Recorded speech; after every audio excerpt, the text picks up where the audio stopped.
Gaspar Llamazares, buenos días. Buenos días. ¿Hay que preocuparse mucho con esto de la bolsa? ¿Toca la economía real?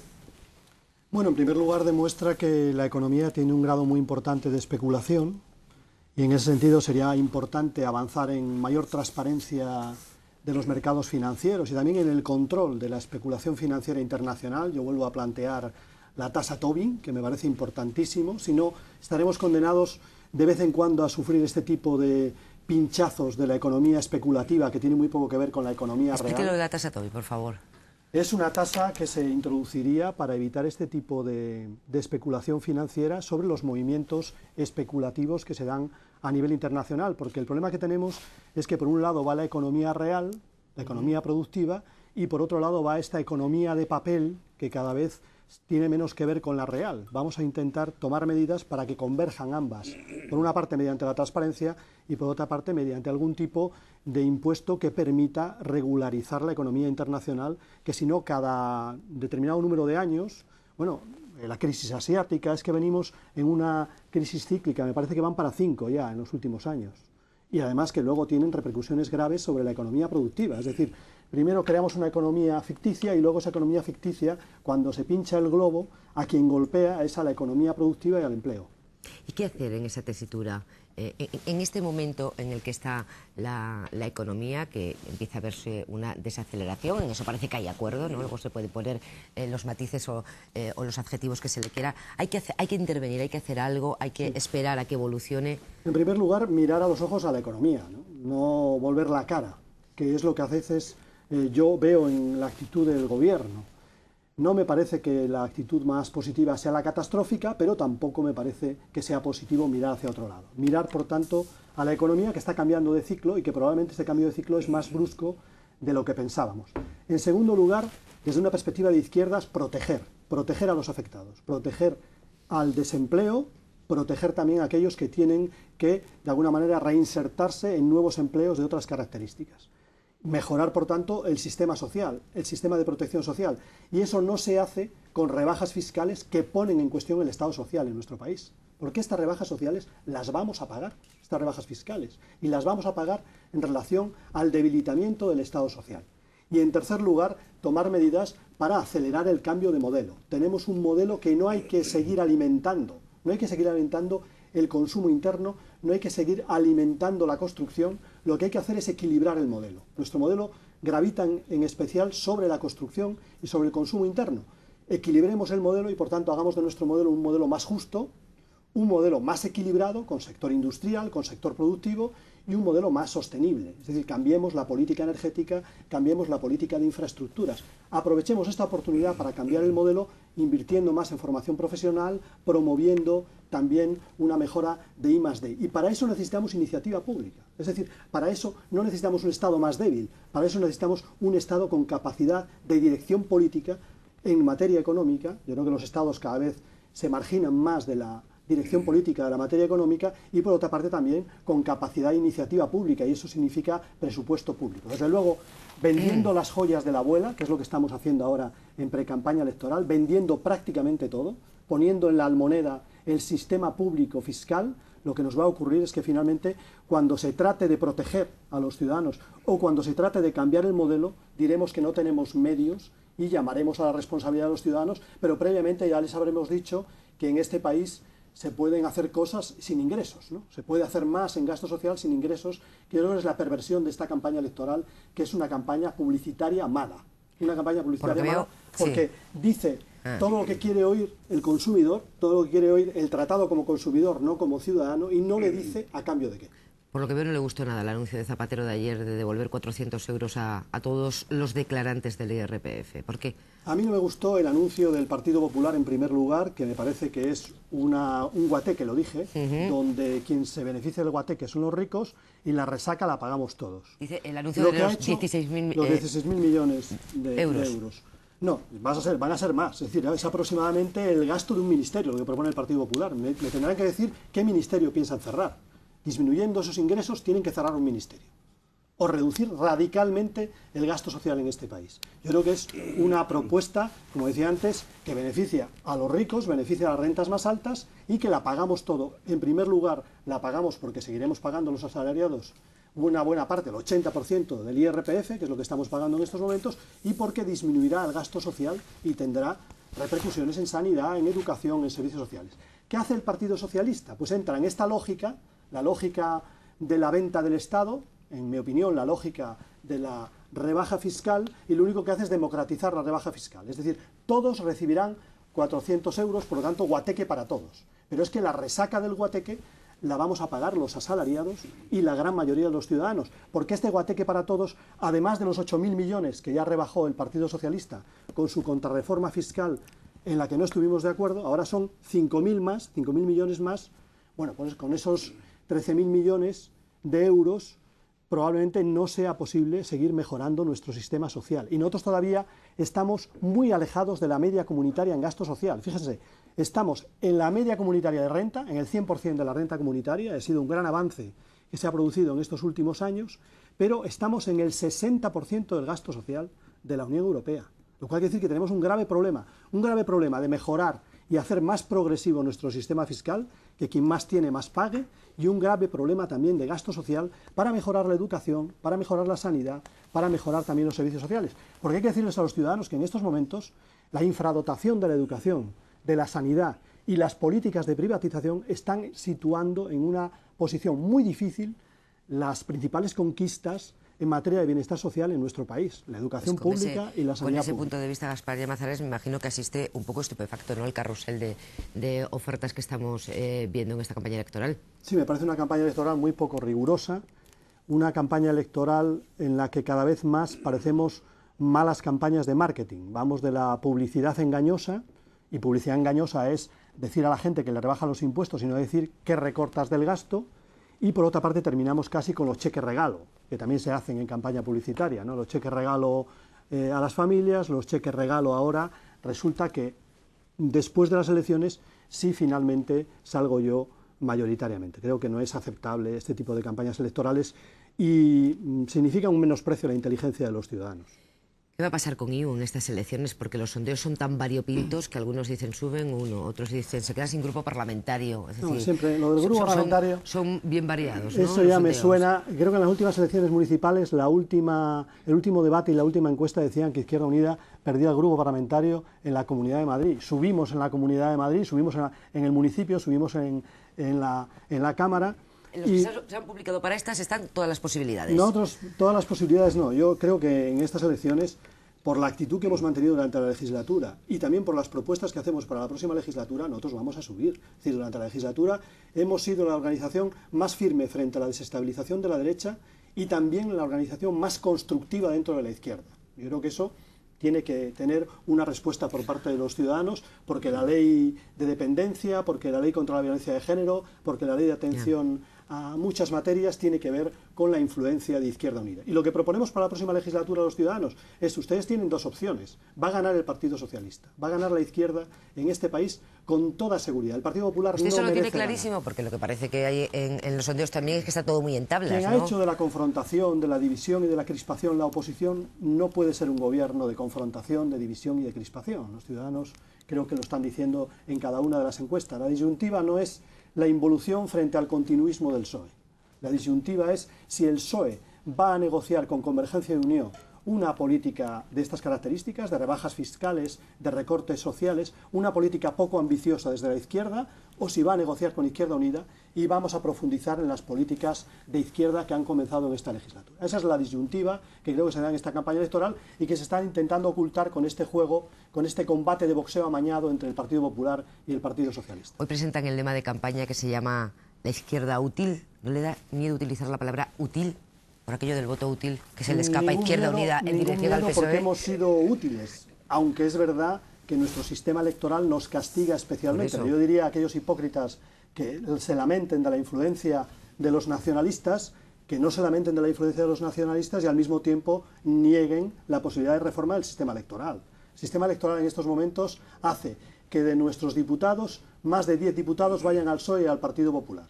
Si nosotros tuviéramos nuestros 17 diputados, los que nos corresponden, podríamos ser una fuerza decisiva en el país y el gobierno no tendría que estar dependiendo de alianzas con la derecha nacionalista. ¿Y en Valencia qué va a pasar con Izquierda Unida, Gaspar Llamazares? Porque la crisis que se saldó con las primarias que usted ganó en Izquierda Unida parecía que se había enterrado definitivamente, y sin embargo en Valencia la persona que usted quería como candidata no es la candidata, y esa persona anuncia que se presenta con otra formación. Bueno, en primer lugar, esa diferencia la mantenemos nosotros con otros partidos políticos. Nosotros no hemos elegido nuestros candidatos a dedo, los hemos elegido por mecanismos democráticos, y en ese sentido son los candidatos de la militancia de Izquierda Unida. En relación a Valencia, no es el candidato designado por el coordinador, ni el candidato designado por la dirección federal, sino que es el candidato que ha elegido la organización del País Valencià. Yo podría haber tenido otra opción, pero es la decisión de la Organización del País Valencià. Asumo esa decisión y creo, además estoy convencido de que en el País Valencià de nuevo vamos a tener diputado. No solamente vamos a disputar el diputado de Valencia, sino el de Alicante, y estoy convencido que va a haber un buen resultado también en Valencia. ¿Por qué lo bien valorado que aparece usted en todos los sondeos no se corresponde con los votos después? Porque ocupa posiciones en la valoración de líderes a veces por encima de, por ejemplo, de Mariano Rajoy, y la diferencia de votos es enorme, ¿no? Bueno, pues yo creo que porque hemos hecho una política que es aceptada no solamente por nuestro electorado, sino también por otro electorado potencial, el electorado que vota a otras formaciones políticas, incluso al Partido Socialista, el electorado que no vota y que se considera progresista. Yo creo que eso es muy importante en términos de futuro. Probablemente en términos de presente signifique un incremento del voto moderado, pero en términos de futuro es fundamental para una organización política que logre penetrar en otros electorados, que logre que otros electorados sean sensibles a su proyecto. Son las 9:56. Yo voy a invitar a Enrique, Alberto y Charo que se incorporen a la conversación, porque si no luego los dejo con la palabra en la boca. Empieza Charo hoy. Señora Llamazares, ha dicho que una de las medidas que propone el PSOE, el PP y el conjunto de ellas, no me acuerdo bien, que suponía el gasto de un ministerio, es decir, que habría que hacer desaparecer un ministerio. Yo soy de las que creo en el Estado, yo creo que el Estado es necesario, pero ¿usted no cree que, dado el grado de competencias que hay en todas las comunidades autónomas, no nos tendría que preocupar que desapareciera un ministerio? Porque lo que no es razonable es que sigamos teniendo los mismos bloques de ministerios con competencias en las autonomías que sin ellas. Es decir, yo creo que también se podría pensar en eso y nos ahorraríamos un montón de dinero. Y luego otra cosa, ha dicho que el Estado tiene que tener un papel a la hora de la investigación, del dinamismo y tal. Y bueno, no me atrevo a desdecirle, pero la experiencia que tenemos es que en Estados Unidos, donde el 80% de los premios Nobel salen de allí, el 80% de los grandes avances médicos y técnicos salen de allí, el Estado... Bueno, en primer lugar, en relación a la reestructuración de la Administración, a mí me parece necesaria, ¿no? Y se ha llevado a cabo una reestructuración y va a continuar esa reestructuración. Pero lo que he querido decir es que esa rebaja de los ingresos supone un recorte de los gastos. No se puede decir al mismo tiempo que se rebajan los ingresos y que se va a aumentar el número de escuelas infantiles, que se va a aumentar el gasto sanitario, que se va a lograr un pleno empleo. Eso no es posible con un recorte de los ingresos. Por lo tanto, algo tendrán que decir los partidos políticos que están intentando vender una campaña publicitaria falsa. Yo creo que es publicidad engañosa. Y en relación a Estados Unidos, me gusta que me haga esta pregunta porque es el país que más dirige la política científica. Si es que Estados Unidos planifica perfectamente la política científica y utiliza todo el dinero del Estado para promover esa política científica. Primero, diseña la política científica y tiene un buen aparato de diseño de política científica. Segundo, tiene un aparato público de política científica, si no la NASA, que es, ¿no? Y en tercer lugar, esa planificación la evalúa continuamente. Por lo tanto, lo que estamos proponiendo para nuestro país es que haya el mismo proceso. El problema que tenemos nosotros es que durante esta legislatura hemos incrementado mucho el I+D, mucho, ¿no? Y nosotros hemos contribuido a ello. Pero ¿qué ocurre? Que por una parte nuestras empresas siguen siendo refractarias a la investigación y el desarrollo, y eso ocurre, por ejemplo, en los créditos, que no se gastan los créditos que tiene la administración, no hay una ejecución global de los créditos para la I+D.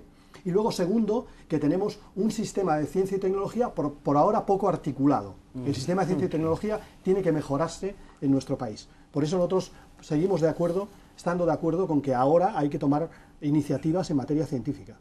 Déjame hacer una precisión. La izquierda útil es el lema de Izquierda Unida. Hoy el que presentan es Llamazares es rojo y verde. Que quede claro. Enrique, cuando quieras. Buenos días, señor Llamazares. Buenos días. Hace unos días usted, me parece recordar que lanzó la propuesta de que, no tendría ningún inconveniente si se dieran las circunstancias para propiciar lo que voy a decir, de entrar en el gobierno con los socialistas, de formar parte, tener un ministerio, dos o los que fueran, ¿no? Es así, ¿no? Sí. Bueno, entonces yo lo que le digo es, eso fue un brindis al sol. Dos, antes lo habían sondeado, usted lo había sondeado con el presidente Zapatero, con la vicepresidenta, con alguien antes de lanzar esta propuesta, y usted cree que es verosímil que eso pueda ocurrir, es decir, eso significaría un gobierno que, si ahora es por los sectores más reaccionarios de este país tildado de radical, como casi comunista, en fin, las cosas más masón, ateo, todo lo que decía Franco, pues si entran ustedes, eso no todavía incrementaría más esa especie de leyenda negra que acompaña a Zapatero. Bueno, en primer lugar, nosotros ya estamos gobernando. Estamos gobernando en municipios importantes de este país, y muy bien, como el caso de Rosa Aguilar en Córdoba, y estamos gobernando en comunidades autónomas muy importantes de este país, ¿no? En Euskadi, en Cataluña, estamos gobernando, y hemos gobernado en Asturias, en Baleares, gobernamos, por tanto, ¿no? Y tenemos capacidad de gobierno. ¿Por qué no vamos a tener capacidad de gobierno a nivel del Estado? Eso es lo primero que nos preguntamos, ¿no? Y en segundo lugar, esta legislatura es una legislatura típica, la que termina, donde un partido, el Partido Socialista, ha gobernado en minoría, gobernando a la carta, es decir, con alianzas con unos y con otros, ¿no? La próxima legislatura ya no va a ser así. En la próxima legislatura se va a normalizar la situación política, espero que también se normalice la derecha, y por tanto que la política de alianzas pueda ser más definida. Nosotros ofrecemos una política de alianzas hacia la izquierda, y le decimos al Partido Socialista, si quieres alianzas en la izquierda, necesitas acuerdos fuertes, no acuerdos puntuales que hoy haces con nosotros y mañana la política económica la pactas con CiU. No, vas a tener que hacer acuerdos hacia un lado de la política, hacia el lado izquierdo.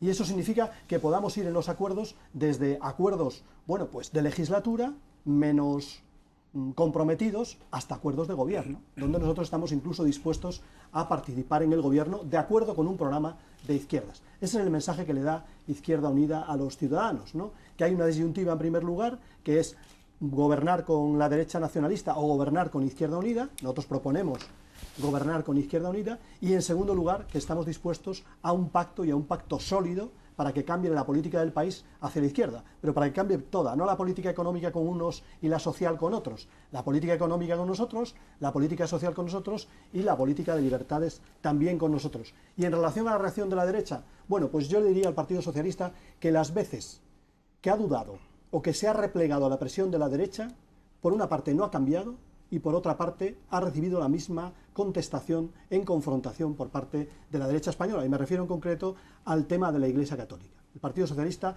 le ha dado la financiación que ha querido a la jerarquía eclesiástica, ha mantenido la enseñanza de la religión, no ha modificado la ley de libertad religiosa, ha hecho todo lo que ha querido la jerarquía eclesiástica, salvo algunas leyes que tienen que ver con la moral civil. Pues bien, la jerarquía eclesiástica le ha hecho la última manifestación previa a la campaña electoral. Por lo tanto, yo creo que ahí hay que ser consecuentes, hay que contar con todo el mundo, pero hay que hacer una política progresista y de izquierdas. Y en el tema del aborto, esa reflexión que dice el Partido Socialista que va a iniciar en torno a este tema, si gana las elecciones el PSOE, ¿cree que acabará por fin en una ley de plazos, como ustedes? Me ha parecido aquello de OTAN de entrada no. Lo mismo, prácticamente, ¿no? Es aborto de entrada no, no sé lo que voy a hacer, no. En estos momentos no se trata de abrir una reflexión, llevamos pues muchos años, creo que 20 y tantos años de ley del aborto. Se trata de valorar la situación, es una ley que no da cobertura y que no da seguridad, y por tanto hay que hacer una nueva ley que en nuestra opinión signifique, por una parte, despenalizar el aborto y sacarlo del Código Penal, y en segundo lugar una ley de plazos que permita de manera irrestricta la interrupción voluntaria del embarazo a lo largo de las 14 o 16 primeras semanas, como está en el resto de la Unión Europea. Es decir, el único caso atípico es el nuestro y el caso irlandés, porque el portugués ya ha cambiado. Alberto. Sí, le quería hacer un par de preguntas, una estética y de respuesta rápida. ¿Alguien le ha aconsejado que se suavice la dureza de la barba? Porque yo creo que hoy viene... Hoy viene cambiado. Las imágenes que hemos estado viendo pasar por los monitores no eran de esa barba. He leído el último libro de Al Gore y no me voy a dejar manejar por los de la política estética. Lo he leído y además me ha gustado en especial todo lo que tiene que ver con la política de imagen. Bien. Y en segundo lugar, algunos nos llevamos una sorpresa con la postura de Izquierda Unida en el debate sobre el tren de alta velocidad. ¿De verdad a estas alturas de siglo Izquierda Unida defiende otro sistema de comunicación entre grandes ciudades alternativo y que la alta velocidad es elitista? Creo que fue uno de sus argumentos de fondo. Sí, porque nosotros creemos que si hubiéramos adoptado, digamos, la estrategia del tren de altas prestaciones, que probablemente no corre a 350 km/h, pero le basta con 200 o 250, en este momento hubiéramos cambiado ya toda la red en España. Por el mismo gasto del tren de alta velocidad ya hubiéramos cambiado toda la red y sería compatible la velocidad alta o las altas prestaciones con una mejora sustancial de las cercanías. ¿Qué nos ha ocurrido con la alta velocidad? Pues con la alta velocidad ha ocurrido, en primer lugar, que hemos expulsado a los tramos de renta medios y bajos hacia la carretera, hacia el autobús. Nos hemos quedado con los tramos de renta altos en la alta velocidad. En segundo lugar, que ya teníamos una situación desequilibrada entre mercancías y viajeros entre el tren y la carretera. Nosotros tenemos demasiados viajeros y mercancías en la carretera con un grave impacto ecológico. Pues bien, hemos echado las mercancías, porque el AVE es incompatible con las mercancías, también hacia la carretera. Es decir, estamos desequilibrando el sistema y haciendo el sistema de infraestructuras insostenible. Por eso nosotros creemos que debe haber una política de movilidad, en vez de una política de infraestructuras, una política de transporte público, y que debe equilibrarse ese interés por la velocidad y por llegar a Europa con el interés de mejorar las mercancías y mejorar el transporte para todos los tramos de renta. Son las 15 y tengo dos cuestiones de actualidad que quiero plantearle al señor Llamazares. El fin de semana nos ha dejado imágenes de la manifestación en Bilbao contra la condena del Supremo al expresidente del Parlamento vasco, Juan María Atutxa, por no disolver en su día el grupo socialista Abertzaleak. La convocatoria provocó división de opiniones entre los partidos políticos vascos. ¿Cuál es la suya? Ver a un Lehendakari y a todo un partido de la calle cuestionando una decisión judicial. Con respecto a la decisión judicial, que no comparto en absoluto, que cambia sobre la marcha todos los precedentes judiciales y que además realiza una intromisión sin precedentes en el ámbito parlamentario, y como consecuencia apoyo al desacuerdo que mis compañeros están planteando a esta sentencia. Yo tengo que reflejar aquí, por solidaridad, cuando dice el Partido Socialista que es una reacción desmesurada y que es una reacción más motivada por la cohesión de los nacionalistas que realmente en defensa de las instituciones, que por ejemplo mi compañera Conchi Bilbao pues tiene que dejar la mesa de la Cámara, tiene que dejar de ser diputada y posiblemente tenga que dejar de ser funcionaria como consecuencia de esta sentencia. Yo no puedo estar tranquilo en ese sentido porque significa un golpe a la autonomía de la política sin precedentes. Pero creo que en el fondo hay otra cosa, ¿no? Hay sectores de la derecha que están en distintos ámbitos de la vida política que están utilizando la política antiterrorista como política de partido. Yo ahora, a final de legislatura, no voy a pedir perdón por haber intentado el proceso de paz.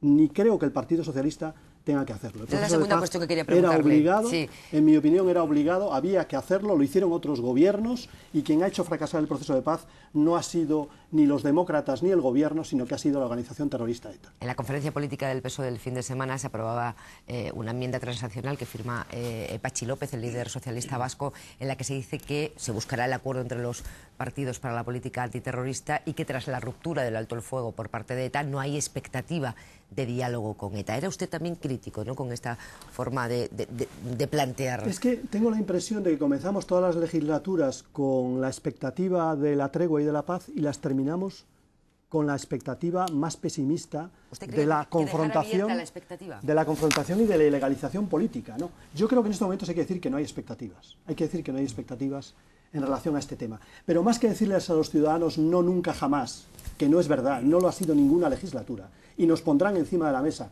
un nuevo proceso con toda seguridad, lo que hay que decir a los ciudadanos es en qué condiciones lo haríamos. Ya no lo haríamos en relación a una tregua. La tregua no es creíble. Luego, primera condición, cese definitivo de la actividad armada y entrega de las armas. Segunda condición, solamente negociaremos para que nos entreguen las armas y para la reinserción de los presos, solamente para eso. Y el resto de las negociaciones políticas entre partidos políticos. Yo creo que es muy sencillo de decir y no es el bandazo típico electoral que es muy poco creíble para los ciudadanos, que es el bandazo de que hoy estoy dispuesto a negociar porque empieza la legislatura y cuando termina la legislatura y estoy en campaña electoral, ya entonces estoy dispuesto a ilegalizar. Nos vamos, una última cosa. ¿Barack Obama o Hillary Clinton? Bueno, yo estoy más en la posición más progresista en Estados Unidos, pero coincido con mi hija y coincido con alguna reflexión que se hacía ayer en Estados Unidos que tengo mucho miedo por Barack Obama si gana las elecciones. Es decir, en Estados Unidos las cosas están tan mal, que no sé la viabilidad, incluso personal, de esa alternativa.